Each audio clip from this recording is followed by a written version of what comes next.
संपूर्ण तालुक्यातून खूप मोठ्या प्रमाणात मॉब जो आहे, पब्लिक जे आहे, लोक आहे, ते खूप मोठ्या प्रमाणात न्यायालयात हजर झालेले होते आणि वेगवेगळ्या प्रकारचे घोषणा देत होते। त्याच्याविरुद्ध तीव्र भावना होता।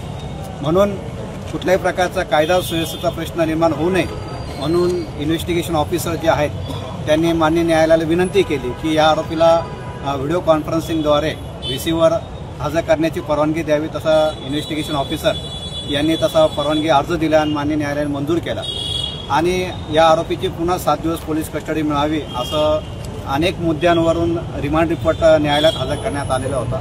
माननीय पाटील साहेब यांच्या न्यायालयात रिमांड रिपोर्ट काढण्यात आले सरकारी वकील म्हणून मी त्या पॉक्सो कोर्टचा विशेष सरकारी वकील असल्या कारणाने ते प्रकरण माझ्याकडे असल्या कारणाने अनेक मुद्द्यांवर पोलीस कस्टडी मागण्यात आलेला होता। सर्वप्रथम आरोपीने ज्या पीडित मुलीवर लैंगिक अत्याचार करून जो काही खून केलेला तो खून एका हत्याराने केलेला आहे। ते हत्यार या 4 दिवसाच्या पोलीस कस्टडी दरम्यान आरोपीने काढून दिलेला नाहीये। आरोपीने पोलीस कस्टडीच्या दरम्यान कुठल्याही प्रकारचं सहकार्य केलेलं नाहीये म्हणून रिकव्हरीचं ग्राउंड असल्या कारणाने ते एक ग्राउंड होतं। दुसरं ग्राउंड असं होतं की आरोपीला अशा प्रकारचे कृत्य करण्यामध्ये आणि त्या पीडित मुलीला किडनॅप करून नेण्यामध्ये अजून आरोपीला कोणी सहकार्य केलेलं आहे का, त्याला कोणी मदत केलेली आहे का, या कारणावरून देखील आरोपीचा पोलीस कस्टडी रिमांड घेण्यात आलेला आहे। ते देखील एक कारण होतं। त्यानंतर या गुन्ह्यामध्ये जे काही सूक्ष्म एव्हिडन्स आहे तो कलेक्ट करायचा आहे।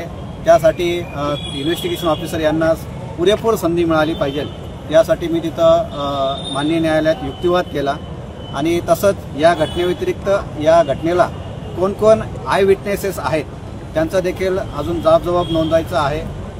शिवाय या घटनेमुळे संपूर्ण महाराष्ट्र आधारलेला आहे आणि त्याच्यामुळे जनक्षोभ आहे, प्रक्षुब्ध आहे।